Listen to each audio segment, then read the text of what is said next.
Welcome back to the Leadership Growth Blueprint podcast, the show for leaders, founders, and leadership experts who care less about tactics and more about how great leadership actually works here in the real world. On this podcast, we explore how leaders think under pressure, how coaches drive real change, and what it takes to build authority and trust at the executive level. Now, in today's conversation, we have the one and only Don Schin, a leadership expert whose primary focus is on scaling responsibly without losing yourself in the day-to-day task. Now, this is the thoughtful conversation about leadership, human behavior, and the realities of change at the top. Now, Mr. Don Sheen, I'll go ahead and pass the floor over to you. How would you describe the work that you do in the leadership and executive level for someone hearing about it for the first time? Yeah, I mean, that's a good question, Jordan. I like to think about doing things with integrity, doing things responsibly, and also being able to be yourself and not lose yourself trying to be something that a book tells you to do, or maybe separating your real life person with who the marketplace or an industry or a business says you need to look like. So that's where we like to focus, doing everything responsibly, but also being sure that the person is developed, is formed in the way that they need to develop and form. Understood. Thank you for that. I suppose what led you to dive into that work specifically? Was there a moment in time that happened in your career where you said, okay, this is exactly where I need to put most of my focus on now? Well, I won't say that I'll give you the career conversation and because I was not always this way. This is something I think that's really come together in the last probably 2 to 3 years. But the catalyst for me years ago was I was a chosen executive for a Fortune 200 company. I was selected to be one of their leaders of the future. Was the general term that they like to use. And the company was acquired and all of that was gone. I didn't lose my job, but the reality was it was not the same opportunity as it had been. So after 20 years there, I decided to step out on my own. And I knew I wanted to be working with people. I knew I wanted to be in a people business, but I also like to build things. I also like to grow things. So that's where that blend of where we are today about scaling businesses, but also developing the people while the business is scaling. That's where really that was the foundation, I think, the catalyst for where we are today. So I stepped out, I acquired, or actually I helped bring a business coaching and training company from Australia. I helped bring it to North America, and that allowed me to grow that franchise, grow my part of that franchise while it was a business that was developing people while they were growing businesses and scaling businesses. Right on. With the coaching space growing, not necessarily the leadership coaching space specifically, but coaches and experts growing with, I guess, a lot of individuals wanting to become entrepreneurs online, opposed to kind of the old school brick and mortar businesses. What are some things that truly differentiates you from your competition, you'd say?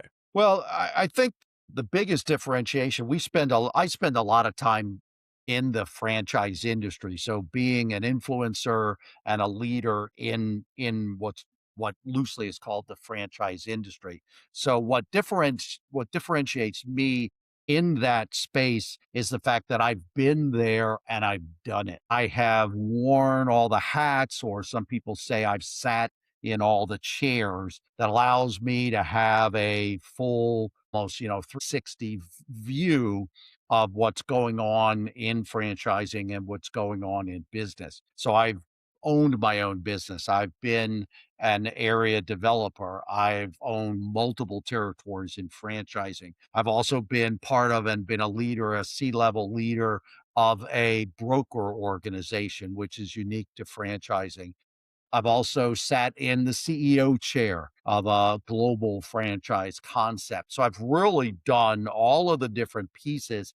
It just gives me a very unique perspective and a unique voice from a leadership perspective in the industry. Maybe how many years of experience would you say you have? Well, that'll give away my age, but I was in the corporate space for 23 years and I've owned my own businesses now for 25. So but Gotcha. looks like about 48 years there, if I do the math correctly. It's unique having this blend of being a what would be a corporate America type executive and leader, but then transferring that and transitioning into being a small business leader and then back into an industry again by and being an industry influencer and leader. So it's an interesting path. No, absolutely. Us as humans, we love to work habitually or we love to live life via patterns. When clients come to you, do you recognize a specific set of patterns that they initially come to you with, but through your experience and through your work with previous clients, you realize that they think their problem is ABC, but in all reality, what they need to work on is X, Y, and Z. Do you have an example like that? Well, it's an interesting question. Just really, even in the last week or two, we've been talking a lot internally, my team and I, about the fact that a lot of our prospective clients don't know what they don't know. And so I would say that's probably the biggest challenge is again from my, say 25 years in the franchising industry, then 20 years coming out of 20 years corporately out of the electronics industry to look at a situation and it's as plain as the nose on their face what's going on in the business, but they don't want to hear it. They have head down, or they're just a lot of entrepreneurs are just they have this what I call the I know syndrome. And they just no, I know. I know what's going on. I know what I need to do. I don't need any help. And then unfortunately, two things happen. Either they plateau or they falter and really start to stumble, or maybe even worse, they actually grow, but then the architecture of their company, the structure, the systems, and the people don't grow and scale with the growth of the business. And that is just incredibly stressful. It stresses out their teams and their staff. In our world, you have franchise partners, franchise owners who are maybe not even able to open because there's not a structure there to help them open. Just it's a formula for disaster, but they think it's going well because wait, the sales are up, and we've got some new customers coming in, or maybe we opened up a new part of the country. It looks wonderful, but they don't realize the cliff that they're about ready to drive off of. Such an interesting point because I feel like I'm a huge fan of philosophy, right? So good and bad and everything. The ego, I think you do need an ego to become successful. However, what you're describing sounds like ego might get in the way sometimes with the I know syndrome. Oh, I know, Don. I know I'm good, man. Sales are up, numbers are up. I got this, right? But with you and your experience, with your background, like you said, they have no idea what's on the other side of that cliff. I guess, what would you say to someone to prepare them for that cliff? Or what type of mindset would you want them to get into before taking that jump off the cliff, if Yeah, that kind of makes sense? that's a great observation, great question. I would say you always need to be a learner. And after a couple of years myself, I mean, the reason I can identify know-it-alls is because I was a know-it-all. I came out of 20 plus years in a corporate setting as an executive running hundreds of millions of dollars. And then I'm in a scenario where I'm dealing with hundreds of thousands of dollars. And it's like, I know this, what can anybody teach me now? So after a couple of years, I realized what was more important was the ultimate success, was being successful as opposed to whose idea was it, who takes ownership for it.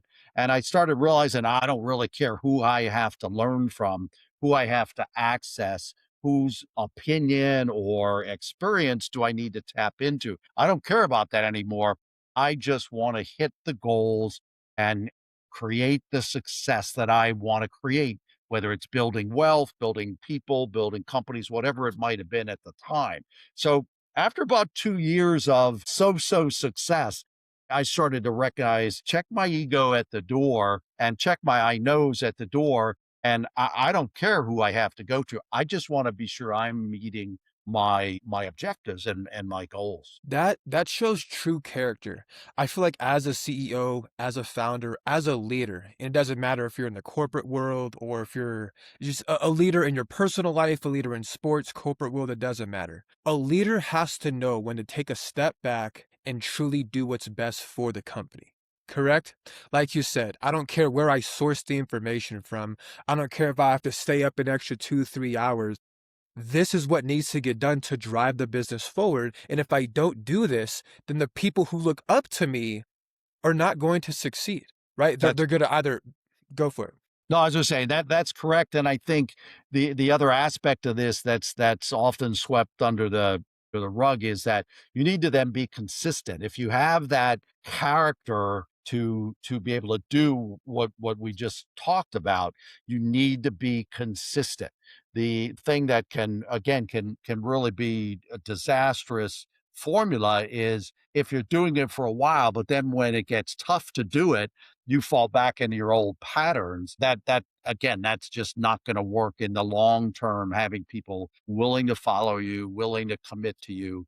But when you're consistent in the good and the bad, in the hard as well as in the easier times, when you are consistent, then people will stick with you in those times as well. Interesting point. Can you give us a specific example on what you're describing right now? A leader being consistent. Either example you can make up or an example that you've worked with someone previously, just on what you were describing right there. Well, I'll give you maybe some general examples, but I know I've done these things where maybe like I used to own an appointment setting company where we were trying to create appointments and connections for people, and a couple of times where I think our I don't know whether our people were at fault or it didn't work well, but a client just said their perception was, "Hey, you guys aren't doing what you're supposed to do." So we would refund their money because, that was painful, especially that was a newer company where cash flow was critical. We were getting it up and running, but it was just from a character standpoint, it was the right thing to do. I'll give you another example. I used to own commercial real estate. Again, it's not about me, but it's examples. Mm-hmm. Used to Yeah. own commercial real estate, and I had a gentleman commit to me, "Yeah, I want your space, and how much is it?" I gave him a price, and then about 3 or 4 weeks later, he called me back and said, "Hey," after I had taken it off the market, because he gave me a commitment to do this. He said, "Nah, Don, I'm sorry, but I'm going in another direction. We're gonna move into somebody else's property." And I just said, "Okay, that's fine, no problem." And about 2 weeks later, he called me back and said, "Hey, Don, that thing fell apart, and I gotta move in the next 2 weeks." So, literally, he said, "So what's it gonna cost me now?" What's my price? What are you gonna charge me now? Because he didn't verbalize it quite this way, but basically he was saying, "You got me over a barrel now. I just kinda ran you around a little bit, yanked you around. You could take advantage of me, and I'm just gonna have to do it." And I said, "Bill," I said, "the price is what I told you. The price and the terms are exactly what I told you 6 or 8 weeks ago." And he was shocked, but to me, that's the character, that's the consistency of character that you need to be. Understood. That's what you meant by consistency. I used to own a marketing agency doing exactly what you did, appointment setting. And when you're first starting, you're acquiring all the skills necessary to set proper appointments. And let's face it, in business, not every single person who buys from you is going to be a happy camper. And that's okay. That's life. And when it comes to refunding someone, that's a blow to the stomach. It's like, man, they want their money back. And like you said, cash flow is a little tight right now. Like, should I do this? But I'm telling you from experience, doing the right thing just it allows you to sleep better at night. And Absolutely. those little actions that we take truly will develop your character. And through repetition, through time, whether it's months or years, other people, other leaders will notice the character you have developed and they will instantly respect you. And that's something that you cannot pay for that. You have to earn that respect. What are your Right. thoughts there? Yeah, yeah, no, absolutely, and it will happen naturally. But yeah, it is something that we're working on some strategies right now that we're looking at bringing in 4, 5, 6 independent companies, independent people to see how we want to move forward in the industry, and all of those people are again not trying to bring attention to me per se, but all of those people are, "Hey, Don, we're we're in this thing with you. We've seen your success. We want to be part of that. We trust you because of your consistency and your character, and we just want to be part of that. And some of these people I've known for 5+ years, and other people I've known for 5 or 6 months. But there was something there that is attractive to them. And I think it's the level of consistency and character that we're talking about. Well, that's great news. If you want to elaborate, you're more than welcome to, or we can pivot to a different direction. No, let's pivot. Let's pivot. That's okay. Perfect. But again, congratulations on that. That sounds awesome. Thanks. So, Don, what core philosophy or belief most strongly shapes how you work with leaders? Accountability. However, I treat everyone as an adult. And so it's up to them. If they don't do something that they've agreed to do, they don't do something that's going to help them, that through our leadership consulting or coaching that we've been working on or talked about, it doesn't hurt me. It only ultimately hurts them. So I think straight up front, I'm looking for people that are coachable. When we work with folks, I'm looking for people that will listen. But at the end of the day, they're still responsible. And I always tell people, you don't even have to do what my idea, what I suggested. You don't necessarily even have to do that. It's just because at the end of the day, it's always your business, and therefore it's always your decision. So I'd say that's my philosophy. So many consultants will come in, and purely if they're doing consulting, they'll say, do it this way, do it this way, do it this way. And that might be the right way, but it also might be the wrong way. The big company, the large company that I worked for, I won't name the name of the consulting company that was in, but their working flavor of the year didn't work for our company, and it turned out to actually negatively impact our value in on the stock market and so on, and that's why our company was acquired.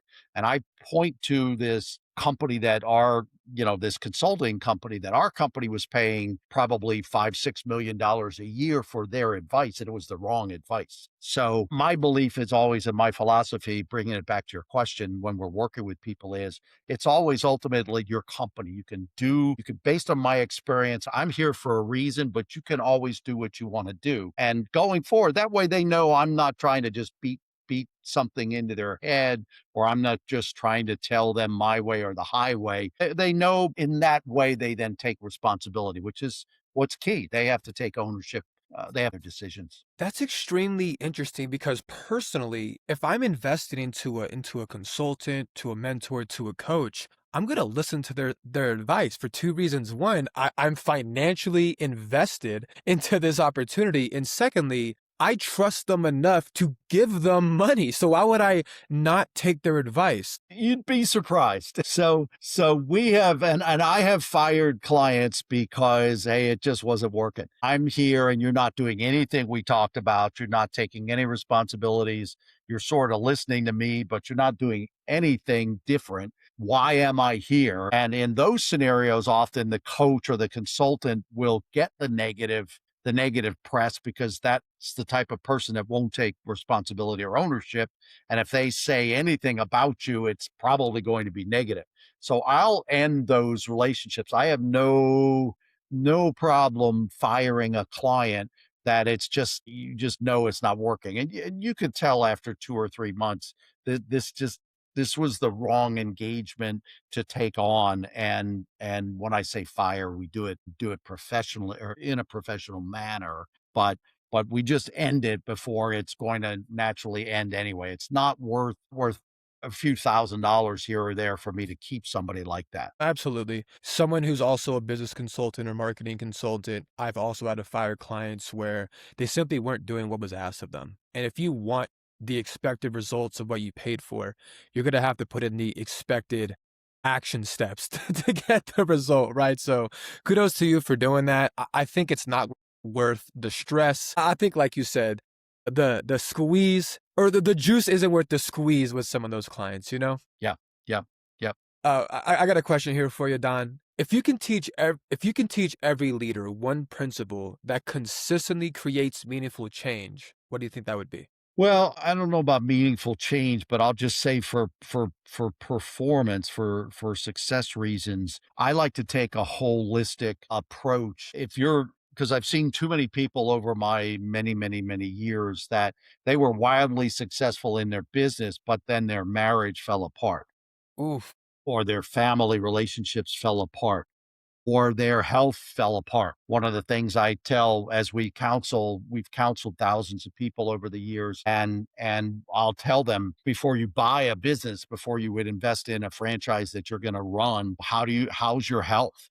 Go get a physical if you haven't gotten a physical, because it is going to shine lights on and strain and stress parts of your overall self. So I like to take a holistic approach to being successful. So health is important. Your your financial acumen is important. Your professional skills, which is different than your acumen, your financial acumen, your professional skills are important, and a spiritual, whether you're religious or not, but there's a spiritual nature. So your meditation, your mindsets, and your meditation. I think, and I found with even some highly successful people, often something in there is missing or not quite running as designed. It's almost like having a six-cylinder engine, but only five of them are really operating the way they should. And the sixth one, it moves, it operates, but it's really not operating the way it should. I've seen successful people become rock stars when they figured out what that one out of the four or five or so things, when they found out what that was and they went for it, they fixed it, they focused on it, and they got it in order. I've seen them go from very successful. You and I would look at them and go, wow, that's a really successful person. They've gone from that to being rock stars. So I would say, take a holistic approach, but recognize that just being successful in your business, if you're an executive or if you own the business yourself, just being successful there is not going to make you successful across the board. Don, thank you so much for bringing that up because not a lot of leadership consultants or experts that I've had on the show talk about growing holistically. I'm a firm believer that life is all about your mental state, your physical state, but more importantly, your spiritual state. I'm a firm believer that all of us are spiritual beings, and that is a very not well talked about area of reality. We are spiritual beings. What would you say? And one more thing, like, my dad and I always joke about this, but Elon Musk, as an example, right? Obviously, ultra successful guy financially, but has like 6, 7 partners in life, and they all have kids with, or 4 or 5 different baby mamas, one might say, you know? And sure, your financial success is great, but like you said, there's definitely one area of your life that is lacking. To executives who are working 60, 70 plus hours a week, and they don't have time to work on their health or devote the extra time needed to their kids or devote the extra time needed to become a better spouse, what would you say to that person? Well, I would say God, believe in God or not, but just look at the way God created man and whether you believe in a lot of that or not, he created a day of rest. And so I would say that he created all of these things, and everybody has their own measures of success. But I just don't see how you can 100% feel confident in your overall success by being such an awesome executive and making this company so successful, but you have no relationship with your children and they're now adults, and you've been divorced. I remember executives that were divorced a couple of times. They didn't get it the first time and realize what was going on, so they got to remarried and got divorced a second time. I would just say, what's most important to you in life? If that's all that's important, that someone can look at you and say, wow, you're an executive of this company, and wow, look at your track record. If that's your only measure of success in life, then as the Australians would say, good on you. But I would say, if you really step back, most humans in life are going to feel that there's more important things in life than just that career success. And that's where I think that step back, that looking at what else defines success? What are other measurables to a successful life, a successful person? And I think if they would step back and actually look at those things, they're going to start to realize, wow, I kind of blew it in this area, and I need to step back and fix that. Absolutely. And I think this kind of coincides with mental, spiritual, and physical. We have the three evergreen categories, right? Health, wealth, and love. And I think if you're not overcompensating in one area, let's just say financial, and love or your health is on the back burner, I truly don't think that person can be the happiest they can be. I think internally they know deep down that one of these three areas needs improvement, but maybe they're a little afraid to look themselves in the mirror, or, and I'm speaking from personal experience, when I neglected my health and because I was a workaholic, I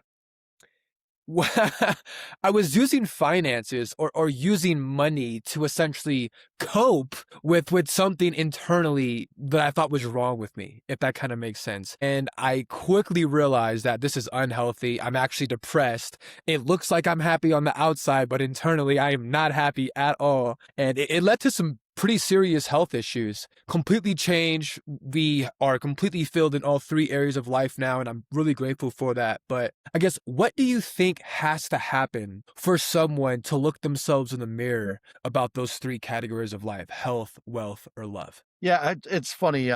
I would say I would say watch the movie Bucket List, because there was a great example of a man who was wildly successful in business and career and in building wealth, but money couldn't buy him out of losing his life due to his health.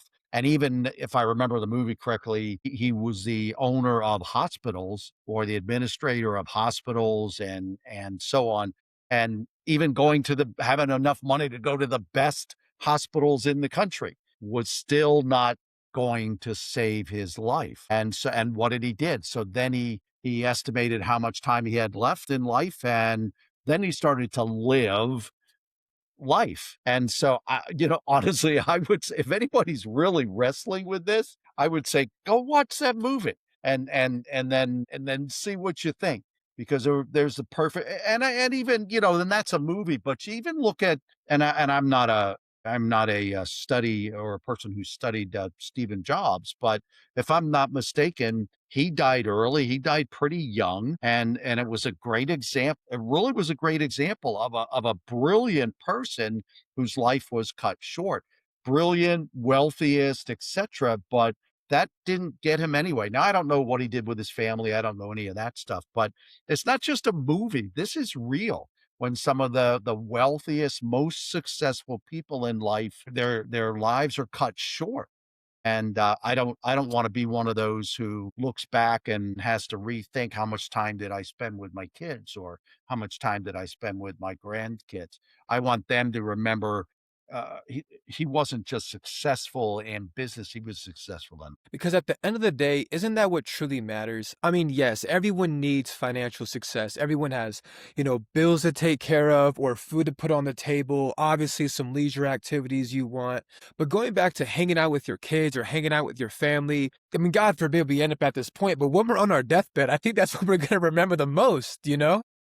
Yeah, there's an old saying and they've studied people that have been on their deathbed and near the end of life, and never do they ever did you ever hear somebody say, "I wished I'd have spent more time at the office."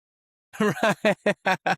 They Exactly. don't. That isn't what they always reflect back, like, "I wished I'd have taken more chances," or, "I wish I'd have tried some things that I was afraid to fail in, and I never tried them," or, "I wished I'd have spent more time with my family." That's what they're always looking back on when they're nearing end of life. Absolutely.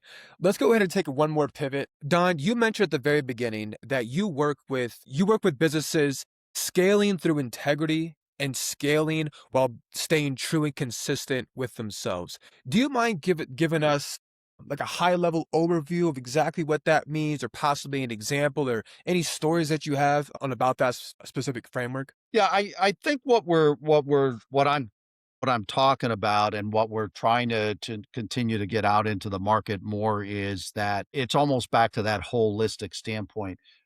A lot of, for example, with faith integrity. A lot of people try to separate business from their faith life, and I believe they're integrated. So we don't want to work with someone and say, well, yeah, yeah, do all of this stuff, maybe cut some corners, maybe tell a few white lies to be successful over here, and but this is okay. You'd still go over here, and go to church and kiss your kids goodnight, and they think you're a wonderful person, though, even though over here you're growing your business like crazy, but you've had to do some things a little sketchy, or did a couple of deals that you probably shouldn't have done them that way, but you did it to move it forward. So that's really at a very, very high, simple level. That's what I'm talking about. We believe very, very strongly. I believe very, very strongly that you can grow a business and be wildly successful in commerce in the marketplace, and yet still leave a legacy of honesty and integrity. And again, if you're a Christian, you could still live a faith-based life and still be successful on this side. They're not exclusive. They're not separate. So that's I really com- what we're at a very, very high level, what we're trying to do. We don't think those are mutually exclusive. We don't think you can only have one of those two. We think they can both be done. And when we're consulting with people, when we're coaching people, we'll be cognizant of that. We'll be sharing that. We'll be assuring they are true to their health. We're going to be assuring that they are true to their faith, to their mental states, true to their family, while we're working with them to grow their business. no, I love that. I think spirituality or religion definitely bleeds into the business world and of course your personal life. I think they coincide extremely well together. With that being said, Don, can you share a recent example where that type of work made a meaningful difference in someone's personal life or even the corporation or franchise itself? I would say a couple of years ago, I worked with we were actually training and coaching an employee to come up into the company. And we were just very, very clear with him. And he was on board with this because he was a man of faith. He was very much on board with this. But we were very, very clear in the franchising space. There's often a cruel joke in franchising that says, look, if they walk upright and they can fog a mirror and they have enough money, we'll sell the business to them. And so we were very clear with him that you can integrate your faith into this. And he was an employee, but you can still integrate your faith into what you're doing. And you're not, because he was concerned, am I going to compromise myself by trying to make the deal for the franchisor, for my employer? And I assured him, you do not have to do that, and you'll be actually helping your employer, the franchise brand. You'll actually be helping them by bringing the right people on. If you bring the wrong people on, 2 years from now, your brand, your employer is going to have problems if you're not bringing the right people on anyway. So, from a faith base, from an integrity standpoint, don't compromise those things, because you're just going to create problems for your employer down the line. So I'd say that's probably the best example I can give you. He had concerns about being in sales, that he was going to be selling someone something that they don't need, selling someone a business that they're not ideally suited for. They're not the right avatar. They're not the right person or persons for that business. I assured him that I would be able to teach him how to do it the right way. He could sleep at night, and his employer would be happy with the results 2 and 3 years down the road. Yeah, sleeping at night is by far the most important thing. What was the result from working with that client? Well, the result is they've been what we now call a partner client, as opposed to just a client. They look at us as part of just part of their overall success. He's still with the company. I was just contacted last week. Could you do the same thing? We're hiring another person to walk alongside of him. Could you do the same thing you did with him, with the new person? They brought us on 2 years ago to do a different type of training and coaching that we had never done before. We developed something specific for them. So that initial engagement has led to a 4 to 5 year client. And as I said, we now call each other partners. And I've coined the phrase partner client. because it's just a deeper level of relationship than you have with most customers. And I love partner clients. I have a few that or a handful that I work with, and it is a whole it's an entirely different relationship. And that's honestly the only type of clients that I want to work with Well, are isn't partner that the truth? clients. Yeah, isn't that the Right, right, truth? right. It's I mean, it takes time to develop that. We've got a client that we're working with now that I'm pretty confident it will go to the same level because it started even better than that client relationship even started. So yeah, I totally agree with you. But sometimes you don't know, or sometimes the engagements are just have to be shorter because that you're fulfilling the need that they have, and it doesn't necessarily extend into anything else. But totally agree with you. If I could get 5 or 6 of those all the time, it's gonna be 4 or 5 years of business, so absolutely agree with you. Awesome. And let's actually talk about business for one quick second here. How do most of your clients discover you today? After 25 years in this industry and being an influencer and being a leader, we get a lot of our business from, referrals or word of mouth, or I would say just my network in general. I know those could be a little bit different, but I'd say probably 2/3 to 3/4 of our business now come from that circle. We do in certain spaces, we do a fair amount of outreach type classic, marketing, but a lot of things come to us. We had a client that we signed on in, December that's just getting started in January, and the reason it's fresh in my mind, we were just talking about that an hour ago on my team meeting, and he was a referral from a mastermind group that I was part of, and it wasn't even just a mastermind group. The founder, one of the founders of the mastermind group, remembered me 4 years later and said, "Hey, anybody franchising, they everybody's got to go talk to Don." And so that's kind of what happens. It's sometimes it's more immediate.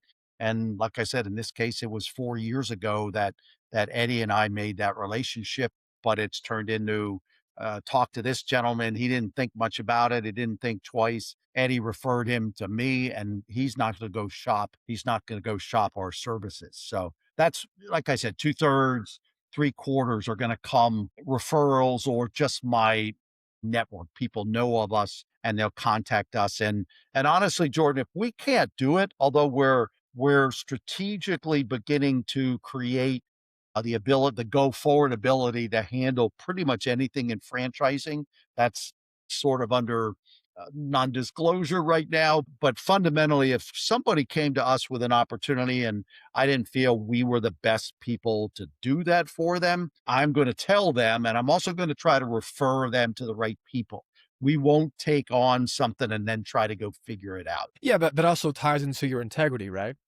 Yeah. If you don't know Yeah. how to help someone, but yet you sign them on as a client, it's just gonna go bad in the long. Yeah. Absolutely. Yep.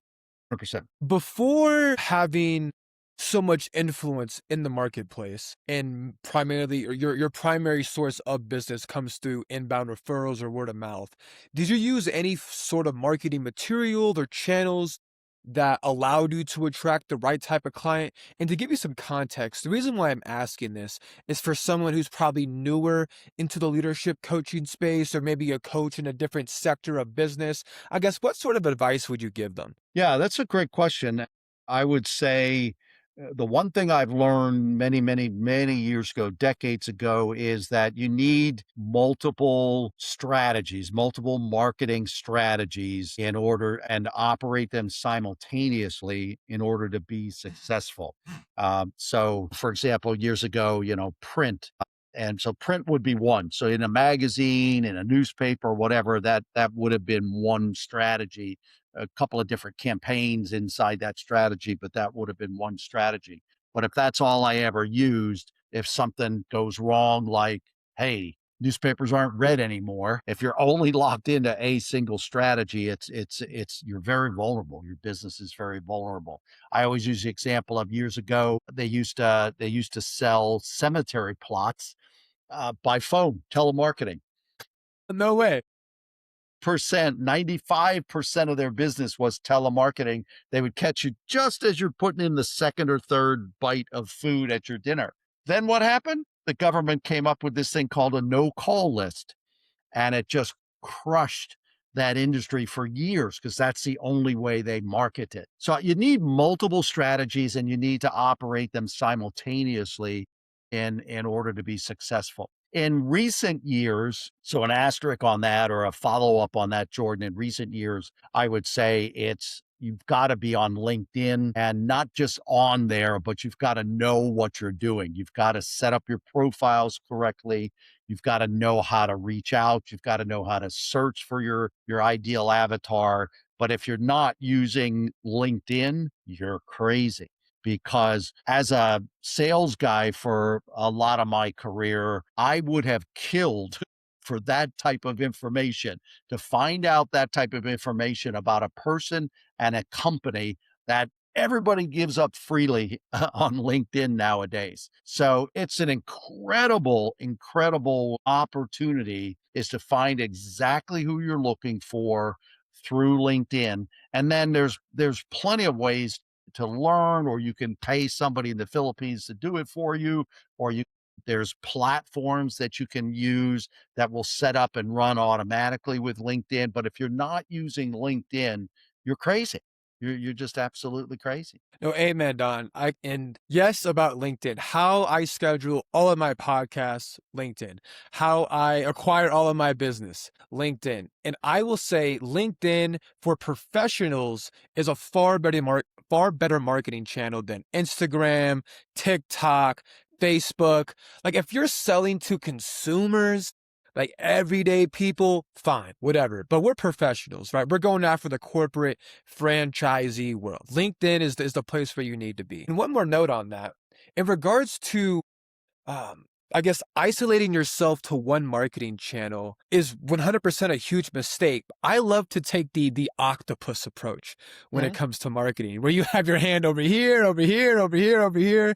And eventually, if you can automate all of these, you're going to be overwhelmed by all of the inbound traffic that you're currently receiving. At least from my experience and my clients' experience, that's what seems to happen. They obviously love it. I mean, side note, if you're open to that audience, obviously you know where to find me, you know where to find Don, but we'll circle back to that later. Yeah, Don, one yeah, more question. absolutely, and you've gotta again, it's one of my teaching programs, it's one of my online programs, there's a number of different things to think about when you're thinking about lead generation. Some of your strategy is gonna be high volume and low quality, others are gonna be low quality and or pardon me, high quality but low volume. You also have the other factor is some things take more money to invest and other things take more time. The LinkedIn one, for example, is probably going to take more of your time than money. So people don't realize that when they're setting up their strategies or when they're thinking about how else I can market my services. The third piece I often teach is when do you need the leads? Now, everybody's going to say, well, I need them right away. But the reality is strategies will produce leads short term, meaning 30 to 60 days, midterm, like 3 months to maybe 6 months, and then long term, 6 months or more. So it just cracks me up. Somebody starting a new business, I'll see them do a podcast. Podcast is a long term strategy. It's not going to produce a lot of business for you short term. You might get lucky and you might get some business out of it. But the reality, podcast, you got to be doing the podcast every week for months and months and months before it's really gonna kick in to actually generate you a lead. So when people are building their marketing machines, if you will, again, investment of time or money or some blend, the high quality, high volume, low quality, etc., and then that third one that I just mentioned. When do you need the leads? And you've got to ultimately have short-term and midterm and maybe a long-term strategy here and there, but you got to realize they're going to pay off at different times. Absolutely. And one of the strategies that's working extremely well for again my clients, even myself, is giving value up front. So what a lot of yes, everyone is in business to earn revenue and to do a transaction. However, the law of reciprocity is a real thing in business and in sales. And if you can somehow find a way to consistently give value individually to your prospective clients, someone eventually is going to convert on you giving the value up front. And I think a lot of people don't have that mindset, especially when starting a new business. They think I have to make a sale, I have to make a sale, I have to make a sale, opposed to where can I help someone for free? Because one day it's not going to be for free and I'm actually going to receive value in return for giving value up front. Is that Yeah, I think you're right, Jordan. I think value is attractive. yes. Because the majority of people out there are just hammering you to buy from them, buy from them, buy from them. Yes, buy now, buy now, buy now. Yeah. Sales call, sales call, sales call. And I always like to take the approach of what's going on? How can I be of value? I mean, I use that phrase. How can I be of value to you today? And sales doesn't even come up. What in my world, the way we do it is people at the end of our conversations will often go, well, what all do you do? And they've invited you now into a potential business situation or sales situation. So, no, I 100%, I love giving value, create things. You know, we have all kinds of lead magnets, videos that where we can send people, and you know, it's not a rush to a sale. It's going to be a natural them asking, well, let's talk about such and such. I saw that in one of your pieces, or I saw that on your podcast, or I saw that in one of your posts, and then they're asking you in about doing business together. Absolutely. And the other, but Jordan, before you pivot, the other thing I want to talk about is because it drives me absolutely nuts. I did a podcast on this, and that is let's connect for a quick 10-minute chat. Now, 90% of the people out there are asking for 10 minutes of my time. I wouldn't be able to do anything else if I said yes to all of them. So I actually created a podcast on stop asking for 10 minutes of my time because I'm not going to give it to you. And so anyway, that's my little rant for the No, you're totally good. And the higher you go up on the executive level, the successful business level, the less time you have. And if you are a person in business going after the top of the market and you're asking these guys or these women for 10 minutes of their time, you're a clown. You're a fool. They are way too busy to give you of someone with no value 10 minutes of their precious time, you know? That's right. And I know the value of my time. That's one of the other differences between, I think, really, really successful people is, do you know the value of your time? I know clearly, I've tracked this for years. Different programs, different types of business. I make different amounts of money, but I know exactly my range of how much an hour of my time is worth. And you're absolutely right. I'm not just going to give it up to somebody I have no clue who they are, and they've given a sales pitch in their connection requests, let alone even they don't even wait till the second LinkedIn message. They did it in their first message.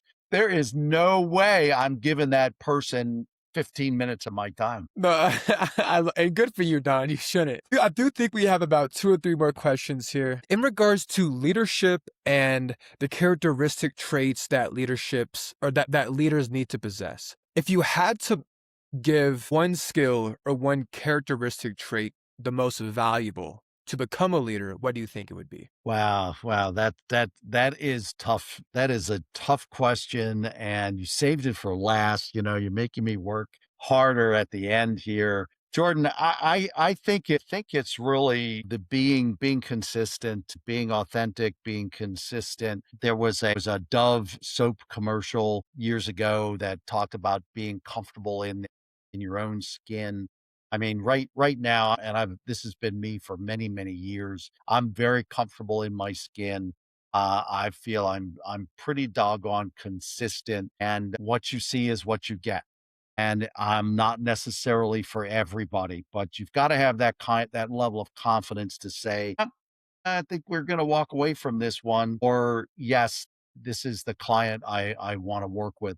But it also goes internally as you're talking and working with your team, your employees, your staff, your team.